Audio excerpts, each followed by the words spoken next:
Someone incredibly powerful has arrived at the Norway Pavilion in the World Showcase. And I am not talking about Princess Elsa, although she's very powerful. No, I'm talking about the mighty Thor. The Odin son is now hanging out at EPCOT, and he's brought a few members of his family as well.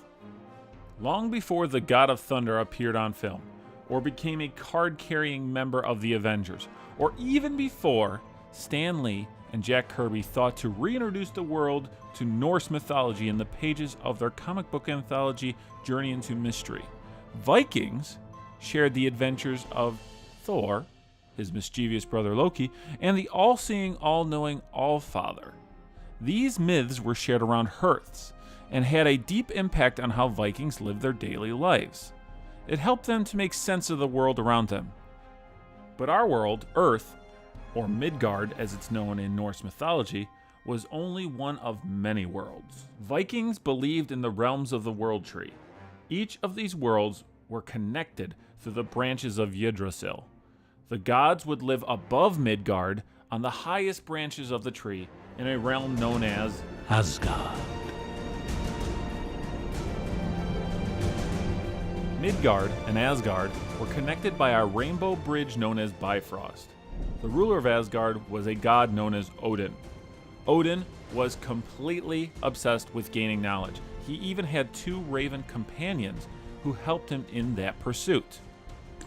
Odin once gave up his eye in exchange for a drink from the Well of Knowledge.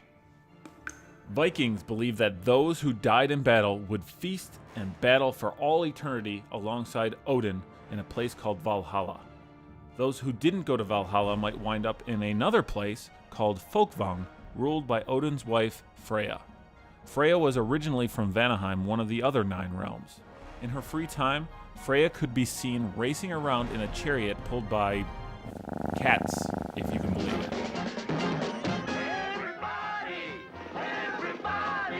Everybody wants to be a cat. Now, Odin also had a son, and his name was Thor.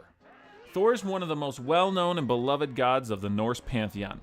His pastimes include controlling storms, defeating giants, battling large serpents, and riding around on goat-drawn chariots. And boy was he handsome. His most fashionable accessory was a large hammer called a Mjolnir, because that's a normal thing to do. Name a hammer. Thor's exploits were legendary, and it was rare that someone could best him. One individual who's gotten the better of Thor on more than one occasion was the god of mischief Loki. Loki had mixed family loyalties. And he's my brother. He killed 80 people in 2 days. He's adopted. The rest of the gods were never quite sure if they could trust him. The word Loki is similar to the Old Norse word for flame. Like a fire, Loki could be good at times and bad at others.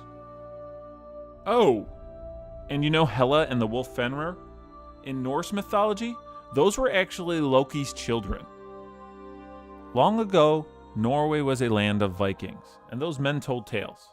Those tales would eventually become legends, and even, dare I say it, comic books. Today, characters like Thor and Odin are still remembered because of the cinema, and I think that's pretty cool. Now we'd like to hear from you. Let us know, guys, who is your favorite character in Norse mythology? Is it the god of thunder Thor? The mischievous Loki? Or perhaps it's their father Odin? Let us know in the comments section below. And if you enjoyed this video, do us a huge favor and click the like button, then slide on over and click subscribe. That way you won't miss a single episode of Details.